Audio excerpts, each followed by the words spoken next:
प्यारे बच्चों, आज हम जो पढ़ने वाले हैं हिंदी व्याकरण से, उसका नाम है पत्र लेखन। पत्र लेखन की एक वीडियो मैं पहले भी डाल चुका था। पत्र लेखन में हमने जो पहली वीडियो थी, पार्ट 1 जो था, उसमें पढ़ा था कि पत्र के जो प्रकार हैं, पत्र 2 प्रकार के होते हैं, औपचारिक पत्र और अनौपचारिक पत्र। उस वीडियो में हमने पढ़ा था अनौपचारिक पत्र, और इस वीडियो में हम पढ़ने वाले हैं औपचारिक पत्र। कक्षा 9 के लिए अनौपचारिक पत्र थे और कक्षा 10 के लिए औपचारिक पत्र रहेगा। औपचारिक पत्र का प्रारूप, औपचारिक पत्र किसे कहते हैं, औपचारिक पत्र कैसे लिखते हैं, किन किन बातों का ध्यान रखना चाहिए आदि, इन सभी बातों पर हम चर्चा करेंगे।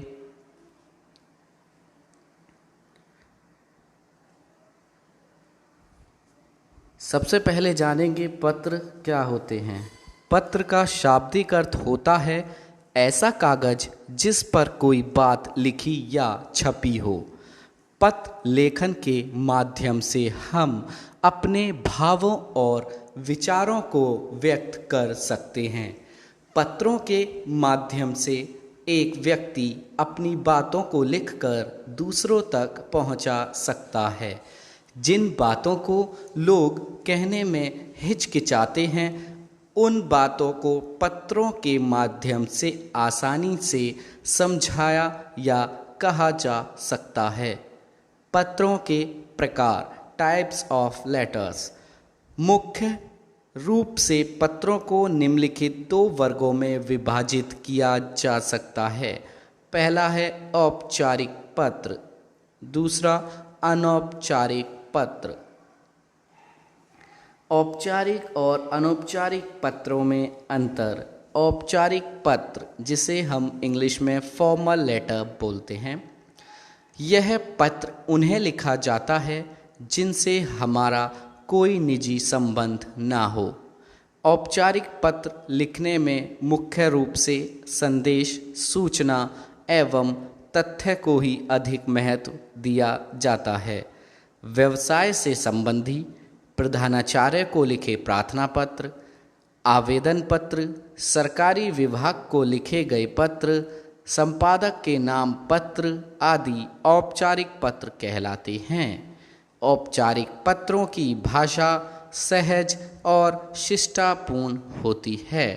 इन पत्रों में केवल काम या अपनी समस्या के बारे में ही बात कही जाती है। आप समझ ही गए होंगे कि औपचारिक जो पत्र हैं, ये किसी विषय अधिकारी के लिए, प्रधानाचार्य के लिए अर्थात आवेदन करने के लिए, व्यवसाय के लिए, ठीक है, इस तरह के ये पत्र होते हैं। ये इनका संबंध जैसे रिश्तेदार हम कहें, उन किसी से भी नहीं होता है।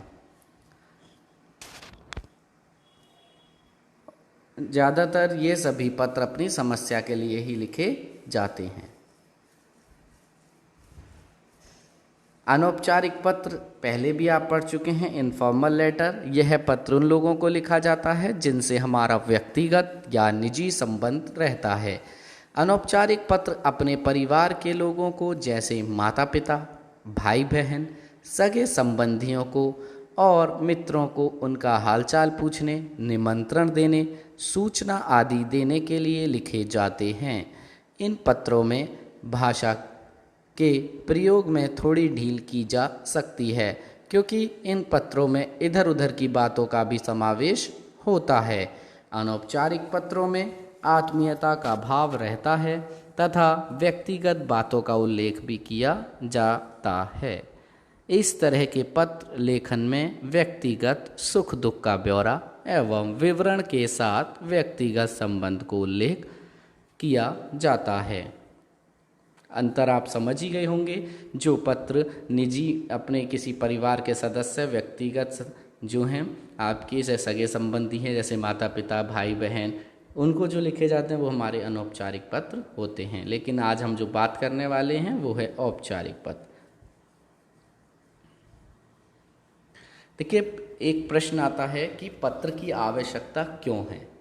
ठीक है, आपके मन में भी यह सवाल आता होगा कि सर, जो भी कार्य है हम फ़ोन के द्वारा कर सकते हैं, किसी को मैसेज जो देना है हम फ़ोन से दे देते हैं, ठीक है, ईमेल कर देते हैं उसे, तो फिर इस पत्र की ही आवश्यकता क्यों है।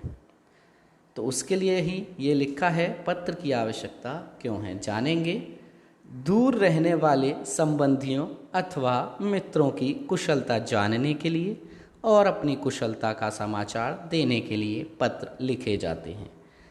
आजकल हमारे पास बातचीत करने के लिए, हालचाल जानने के लिए अनेक आधुनिक साधन उपलब्ध हैं, जैसे टेलीफोन, मोबाइल फ़ोन, ईमेल आदि।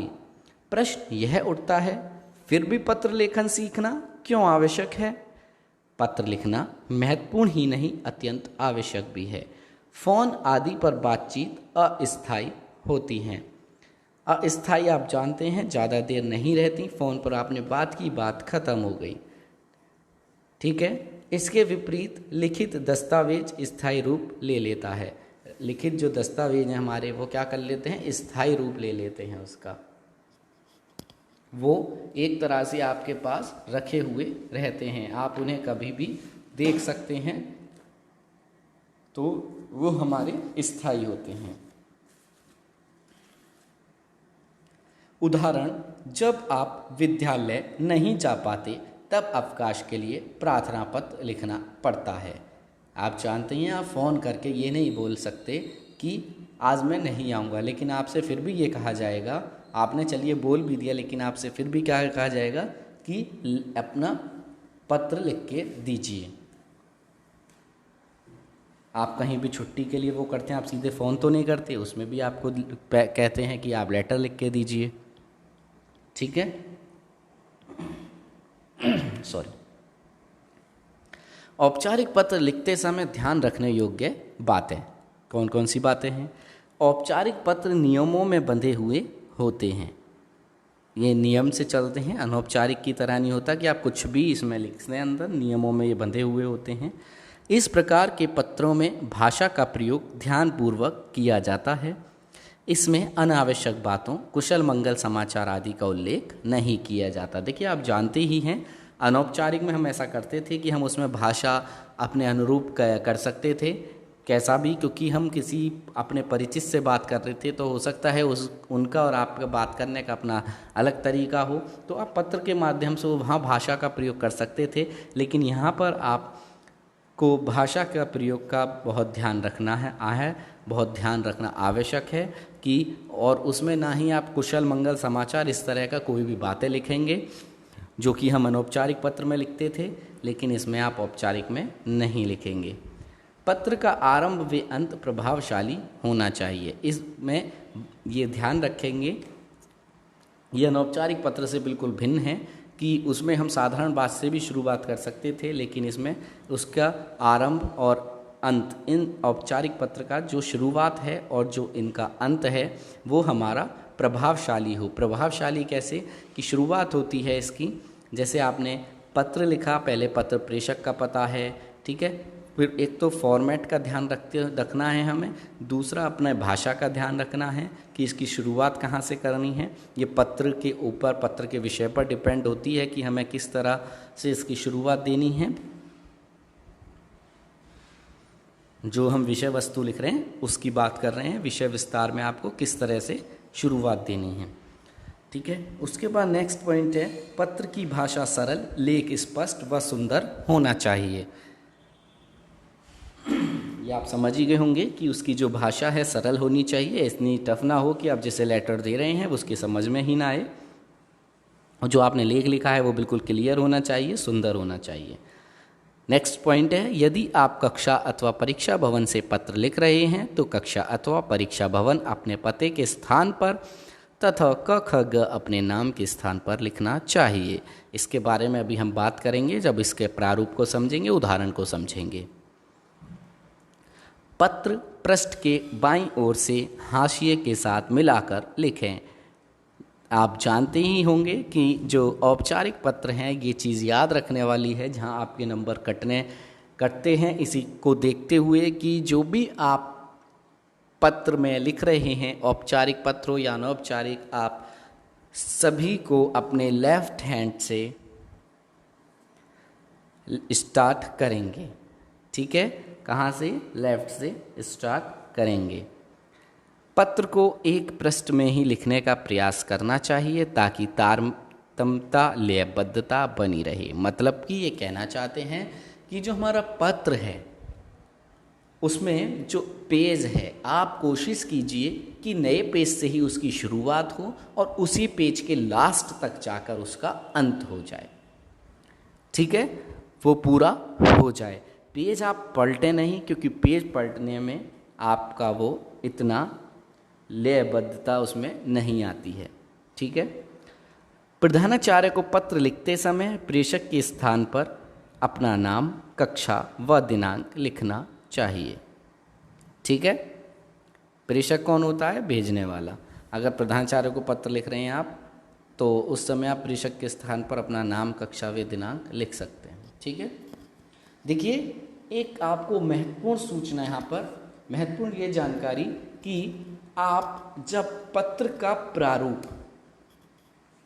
जगह जगह पर देखेंगे, जगह जगह से मतलब विभिन्न पुस्तिकाओं में देखेंगे, YouTube पर देखेंगे या अन्य किसी भी साइट पर आप पत्र को जब देखेंगे, या हो सकता है आप किसी अन्य अध्यापक से पूछें, ठीक है, तो कहीं ना कहीं आपको उसके प्रारूप में थोड़ा बहुत अंतर देखने को मिल सकता है। ठीक है, जरूरी नहीं है कि जो मैं करा रहा हूँ वही आप सोच रहे होंगे कि सर ने ये कराया है और मैंने ये पढ़ा है, तो कहीं ना कहीं आपको थोड़ा बहुत अंतर देखने को मिल सकता है। देखिए सबसे पहले एक बात ये आएगी, आपको देखने को ये मिलेगी, जो सबसे ज़्यादा ज़रूरी है आपका जानना, कि कहीं कहीं पर जो पत्र हैं वो आपके पत्र प्रेषक का जो पता, sender address and receiver address, आप जानते ही हैं, जो सेंड करने वाला है और जो रिसीव करने वाला है।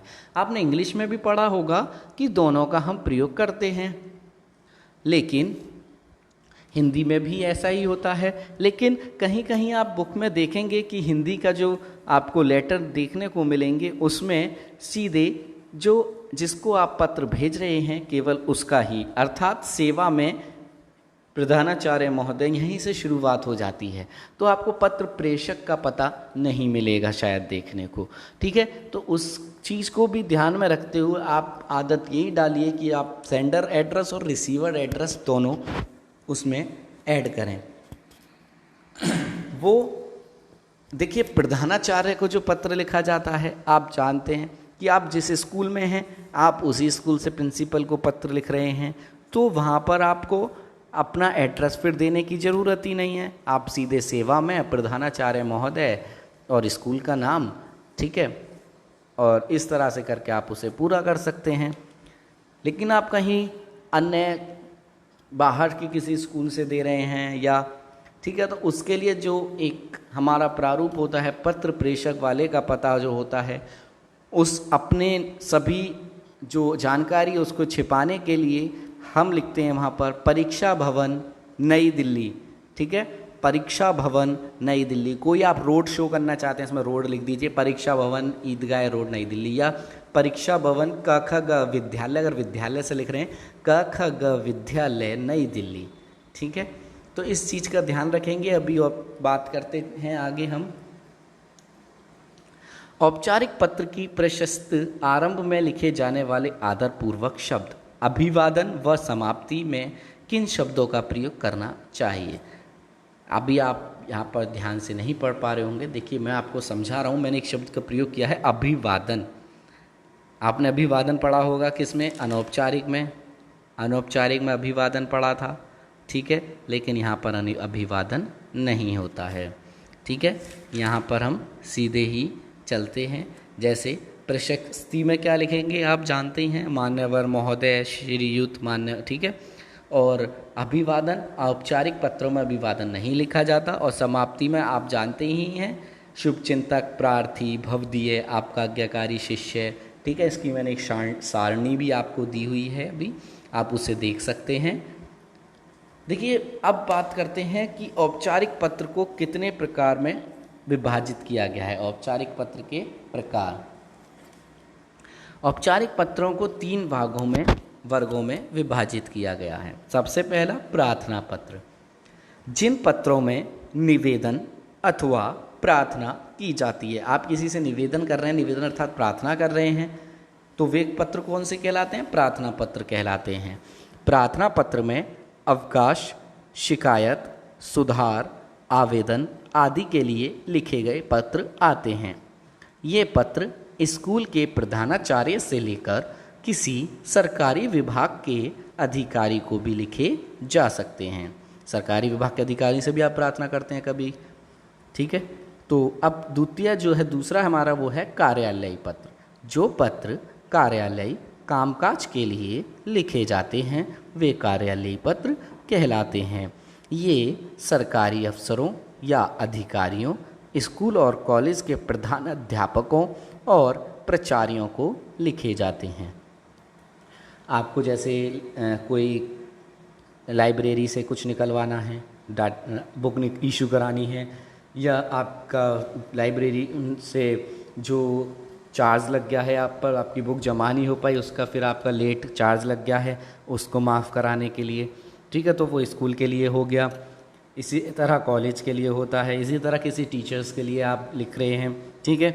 इन पत्रों में डाक अधीक्षक, समाचार पत्र के संपादक, परिवहन विभाग, थाना प्रभारी, स्कूल प्रधानाचार्य आदि को लिखे गए पत्र आते हैं, ठीक है।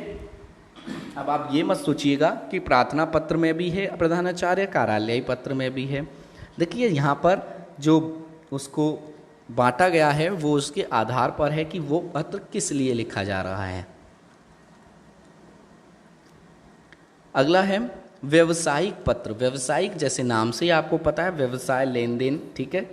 व्यवसाय में सामान खरीदने व बेचने अथवा रुपयों के लेन देन के लिए जो पत्र लिखे जाते हैं उन्हें व्यवसायिक पत्र कहते हैं। इन पत्रों में दुकानदार, प्रकाशक, व्यापारी, कंपनी आदि को लिखे गए पत्र आते हैं। देखिए, यहाँ पर एक मैंने इमेज डाली हुई है समय उसकी, कि व्यवसायिक पत्र में पुस्तक विक्रेता, बैंक मैनेजर अथवा अन्य व्यापारी, इनके लिए किन शब्द का प्रयोग करते हैं? श्रीमान जी, महोदय, संबोधन में, संबोधन की बात कर रहा हूँ मैं, श्रीमान जी, महोदय, प्रिय महोदय, माननीय महोदय, प्रबंधक महोदय, ठीक है। और लास्ट में जो लिखते हैं हम इसमें भवदीय या अपना निवेदक, आपका निवेदक, ठीक है, आपका निवेदक। आवेदन पत्र, आवेदन पत्र में देखिए प्रधानाचार्य के लिए क्या लिखेंगे हम? श्रीमान जी, जो हम संबोधन की बात कर रहे हैं, श्रीमान जी, महोदय, मान्यवर, माननीय महोदय, आदरणीय प्रधानाचार्य जी भी लिख देते हैं हम सीधा। और लास्ट में क्या लिखते हैं आप जानते हैं, आपको एक तो याद ही होगा कि आपका आज्ञाकारी शिष्य है, ठीक है। एक होता है प्रार्थी, एक भवदीय लिखते हैं हम, एक विनीत लिखते हैं, ठीक है। और आवेदन पत्र में ही संबद्ध अधिकारी, उसके लिए मान्य महोदय, माननीय महोदय, ठीक है, भवदीय, विनीत, तो आप इसे देख लेंगे। एक कार्यालय पत्र जो हमारे नगर निगम अधिकारी के लिए लिखा जाता है, केंद्रीय मंत्री के लिए, रेलवे अधीक्षक के लिए, पोस्ट मास्टर के लिए। अब देखिए, अब जानते हैं इसके अंग, मतलब कि इसका फॉर्मेट किस तरह से इसको लिखा जाता है। सबसे जरूरी, सबसे महत्वपूर्ण इस बात का जानना, सबसे पहले आता है पत्र प्रेषक का पता, पत्र भेजने वाले का पता, लिखा भी है मैंने सबसे ऊपर, ठीक है। अब यहाँ पर एक चीज़ सबसे पहले ध्यान रखना कि आप कोई भी टॉपिक जो मैं इसमें, जो भी हेडिंग है जो मैं बता रहा हूँ, इसे ना लिखें, इसके बारे में लिखना है। ये ना लिखते हैं पत्र प्रेषक का पता, फिर लिख दिया आपने परीक्षा भवन का खागा, ठीक है। सीधे क्या लिखना है? पत्र प्रेषक का पता। अगर कोई एड्रेस लेटर में आपको दिया है तो आप उसे लिखें।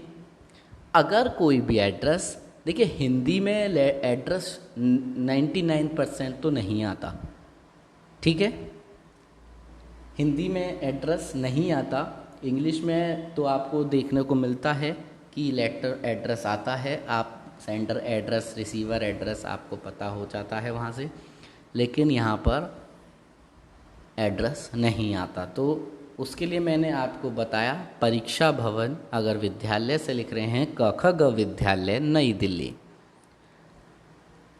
और अगर विद्यालय भी नहीं है तब भी आप परीक्षा भवन ईदगाह रोड नई दिल्ली कर सकते हैं, या परीक्षा भवन नई दिल्ली और पिन कोड कोई भी लिख सकते हैं। ठीक है। पत्र प्रेषक का पता सबसे ऊपर लिखेंगे हम, उसके बाद लिखेंगे हम दिनांक। देखिए ये याद रखिएगा, जो भी हम लिख रहे हैं वो सभी लेफ्ट हैंड से, उल्टे हाथ से आपका होना चाहिए। थोड़ा सा भी इधर उधर ना करें, जो भी आप लाइन ले रहे हैं उस लाइन से टच करते हुए ही ये सब लिखें। तिथि बड़ी इसमें इम्पोर्टेंट है कि तिथि में थोड़ी सी गलती कर देते हैं। देखिए तिथि लिखने को आप लिख सकते हैं, जैसे हम लिखते हैं मानिए 2 जुलाई, तो आप क्या लिखते हैं, 2 लिखा आपने डिजिट फॉर्म में, ऑब्लिक, फिर जुलाई के लिए आपने ऑब्लिक 7 कर दिया, फिर ऑब्लिक 20 कर दिया। एक तो वो तरीका हो गया। एक आप क्या कर देते हैं, 2 लिखा डिजिट फॉर्म, कॉमा, जुलाई लिखा JULY, फिर कॉमा 20 लिख देते हैं। वो इंग्लिश में हो गया, वो भी गलत हो गया। ठीक है।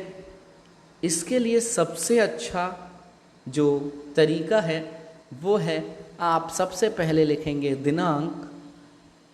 दिनांक और डैश करके लिखेंगे आगे डिजिट फॉर्म 2, कॉमा, जुलाई हिंदी में JULAI, कॉमा 20 या 2020। क्लियर। देखिए एक जगह आपको हो सकता है कहीं कहीं पर दिनांक बाएं हाथ या दाएं हाथ पर भी देखने को मिल जाए। देखिए उसके लिए क्या है, गलत दोनों नहीं है, लेकिन आप अपना लेफ्ट हैंड से ही करिएगा, क्योंकि राइट हैंड पर दिनांक सबसे ऊपर डाली जाती है। जहाँ पर आप पत्र भेजने वाले का पता डालते हैं उसी से वो लेफ्ट हैंड होता है, और इसको राइट हैंड साइड पर दिनांक आप लिख सकते हैं, वो गलत नहीं है। क्योंकि आपने देखिए देखा होगा कि जो हमारे लेटर पैड होते हैं, आपने देखा होगा स्कूल के लेटर पैड होते हैं, किसी मंत्री विधायक इन सब के अपने अपने लेटर पैड होते हैं। तो इन लेटर पैड पर जो दिनांक का ऑप्शन होता है वो ऑलरेडी आपका पहले से ही राइट हैंड पर प्रिंट होता है, और वो लेटर भी लिखते हैं। ठीक है, एक उदाहरण ये है। तो इसलिए अब इस दिनांक को आपका राइट हैंड पर भी मान्य कर दिया है, लेकिन आप फिर भी सभी स्टूडेंट्स आप उसे लेफ्ट हैंड पर ही कीजिए। ठीक है। अब आपका क्या हो गया, पत्र प्रेषक का पता हो गया, उसके बाद दिनांक हो गई, उसके बाद ध्यान रखिएगा आपको लाइन गैप करना है, एक लाइन छोड़ना है। क्यों? क्योंकि अगर आप सारा मिला देंगे, लाइन गैप नहीं करेंगे, तो वो ऐसा लगेगा जैसे आपस में सारा मिला हुआ है, कुछ पता ही नहीं चलेगा कि सेंडर एड्रेस कहाँ है और रिसीवर एड्रेस कहाँ है।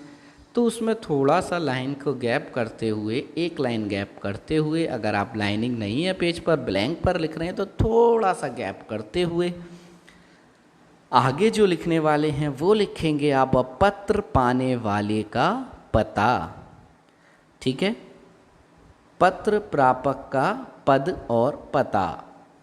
पत्र प्रापक, प्रापक मतलब जो उसे पा रहा है, पाने वाला रिसीवर। ठीक है। तो आप उसका पता लिखेंगे, उसका पद लिखेंगे। आप जानते ही हैं इसकी शुरुआत कैसे करते हैं, सेवा में कॉमा उसका पद। पद क्या है उसका, प्रधानाचार्य है या बैंक मैनेजर अर्थात शाखा प्रबंधक महोदय है, चेयरमैन है। ठीक है। परिवहन अधिकारी है, कौन है। ठीक है। उसका, उसके बाद उसका पता। पहले आपने क्या लिखा, सेवा में। द्वितीय लाइन में चलेगा, उस पर क्या लिखा, उसका पद लिखा। तृतीय लाइन में गए, तीसरी में गए, उसमें क्या लिखा, उसका पता लिखा। ठीक है, इस तरह से आप इसे पत्र पाने वाले के पता को पूर्ण करेंगे। ठीक है, उसके बाद फिर से ध्यान रखेंगे आपको लाइन गैप करना है। लाइन गैप करने के बाद आपको लिखना है विषय, सब्जेक्ट, जो कि आपको पत्र में से ही लिखना आवश्यक है, जो पत्र में ही आपको मिल जाएगा। पत्र में ही विषय जो छुपा होता है, और औपचारिक पत्र में विषय लिखना अति आवश्यक है। हम अनौपचारिक में नहीं लिखते थे। इस बात का ध्यान रखेंगे कि विषय लिखना अति आवश्यक है, और विषय एक लाइन में ही हो जाता है पूर्ण, ज़्यादा लंबा लिखने की आवश्यकता नहीं है। जो आपको आपके पत्र में ही, जो पत्र दिया होगा लिखने के लिए क्वेश्चन, उसमें ही आपको ये विषय मिल जाता है। संबोधन, संबोधन में आप जानते ही हैं, मैंने अभी आगे भी बताया था, महोदय, माननीय, श्रीमान जी। ठीक है, जिसे पत्र लिख रहे हैं उसके लिए उचित संबोधन का इस्तेमाल करें। इन पत्रों में अभिवादन नहीं लिखा जाता कि आपने लिख दिया महोदय जी नमस्कार। ठीक है, तो इसमें अभिवादन नहीं किया जाता। फिर उसके बाद आता है बात हमारी मूल विषय। मूल विषय क्या होते हैं? मूल विषय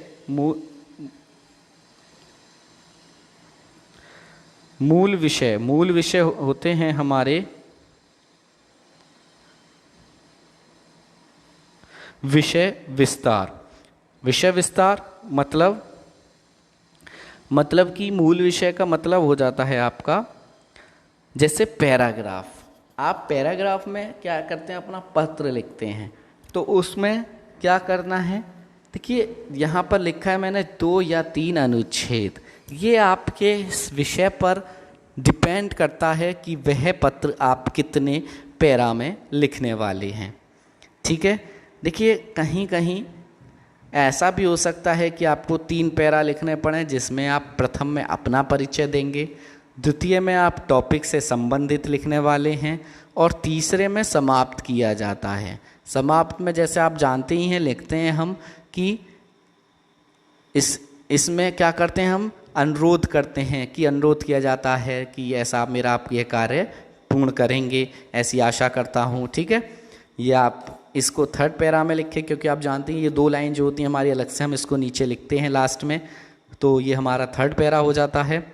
ठीक है, उसके बाद पत्र की जो समाप्ति है उसमें आप क्या लिखते हैं, धन्यवाद, धन्यवाद पूर्ण विराम। ठीक है, नेक्स्ट लाइन में लिखा जाता है धन्यवाद, ध्यान रखिएगा। उसके बाद आत्मनिर्देश। आत्मनिर्देश आप जानते ही हैं, आप क्या लिखते हैं उसमें, प्रिंसिपल को लिख रहे हैं तो आपका आज्ञाकारी शिष्य, भवदीय। ठीक है, जो मैंने अभी आपको पिछले चार्ट एक जो दिया था उसमें भी लिखा हुआ है कि अंतिम आप क्या लिख सकते हैं। आपको मैं दोबारा दिखा रहा हूँ, देखिए इधर लिखा हुआ है लास्ट वाला, राइट पे लास्ट देखेंगे, भवदीय आपका निवेदक, विनीत प्रार्थी। ठीक है, कृपाकांक्षी, निवेदक, भवदीय उत्तराकांक्षी, प्रार्थी, विनीत। ठीक है, तो इन शब्दों का आप प्रयोग कर सकते हैं। तो अब पत्र लेखन मुझे लगता है आपके बहुत अच्छे से समझ में आ गया होगा। देखिए बात, आप पैराग्राफ में थोड़ा कंफ्यूज हो रहे होंगे कि सर पैराग्राफ 3 तो आपने चलिए बता दिए कि अपने पहले में अपना परिचय देंगे, दूसरे में जो भी विषय है टॉपिक से संबंधित हमें लिखना होगा, तीसरे में हमें जो हम लास्ट करते हैं 2 लाइन लिखते हैं हम वो लिख लेंगे। चलिए तीसरा तो बिल्कुल क्लियर है, और पहला दूसरा, देखिए कहीं कहीं पर ये भी हो सकता है कि आपको अपना परिचय देने की ज़रूरत ही ना पड़े। ठीक है, ऐसे बहुत से विषय आएंगे आपके जिसमें आपको अपना परिचय देने की ज़रूरत नहीं पड़ेगी, क्योंकि हो सकता है आप किसी सभा संस्था से लिख रहे हैं। ठीक है, आप दे भी सकते हैं, अगर आप करेंगे तो वो गलत बिल्कुल नहीं है, बहुत अच्छा फॉर्मेट है वो कि पैरा 1, पैरा 2, पैरा 3, 3 अनुच्छेद में। ठीक है, अगर आप डायरेक्ट फर्स्ट और सेकंड को ऐड कर देते हैं और थर्ड तो खैर अलग आपको करना ही होगा, तो भी वो बिल्कुल भी गलत नहीं होगा। अब देखिए एक फॉर्मेट मैंने यहाँ पर लिखा है, बस में यात्रा करते हुए आपका एक बैग छूट गया। आपका जो बस में आप यात्रा कर रहे थे और आपका बैग बस में ही रह गया है, जिसमें ज़रूरी कागज और रुपये थे। उस बस कंडक्टर ने आपके घर आकर उसे लौटा दिया है। उसकी प्रशंसा करते हुए परीक्षा निगम के अध्यक्ष को पत्र लिखिए। देखिए सबसे पहले मैंने वही लिखा है, परीक्षा भवन, आवास विद्यालय, रोहिणी, नई दिल्ली। ठीक है, ये आपने अपने परीक्षा भवन से पत्र लिख रहे हैं जहाँ पर आप हैं। ठीक है, दिनांक 25 अप्रैल 2019, आप देख रहे होंगे किस तरह से लिखा हुआ है दिनांक को मैंने। सेवा में अध्यक्ष अध्यक्ष महोदय लिख सकते हैं यहाँ पर, अध्यक्ष भी ठीक है, कोई प्रॉब्लम नहीं है इसमें। सेवा में अध्यक्ष जी हिमाचल राज्य परिवहन निगम, आपका उत्तर प्रदेश राज्य परिवहन निगम, ठीक है। और शिमला, ये शिमला के लिए थी। विषय बस में छूटे बैग का वापस मिलना, ठीक है, ये इन्होंने विषय डाल दिया है। लेकिन थोड़ा सा गैप दिया हुआ है, आप देख रहे होंगे कि जो प्रेषक का पता है उसके बाद हल्का सा गैप दिनांक में, दिनांक के बाद फिर हल्का सा गैप है रिसीवर एड्रेस में, और रिसीवर एड्रेस के बाद फिर हल्का सा गैप दिया है सब्जेक्ट में, और सब्जेक्ट के बाद फिर गैप दिया है संबोधन में, ठीक है।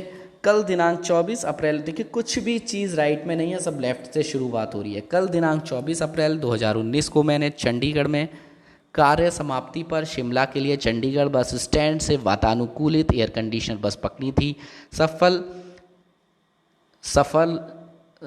सफ़र पूर्ण हो जाने के बाद मैं बस में उतरकर शिमला चला गया, ठीक। पहला पैरा इन्होंने यहाँ कंप्लीट किया है, देख रहे होंगे आप। दूसरे पैरा में मेरी खुशी की उस समय कोई सीमा न थी। अब देखिए इस दूसरे पैराग्राफ में इन्होंने वो पूरा वर्णन करा है जो इनके साथ घटना घटी, जो इनका बैग वापस इनके घर आ चुका था, वो सारा इन्होंने इसमें वर्णन किया है।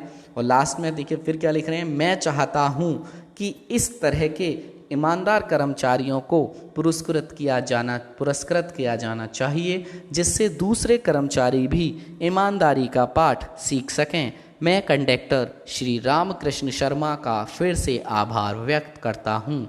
धन्यवाद, भवदीय रमेश कुमार।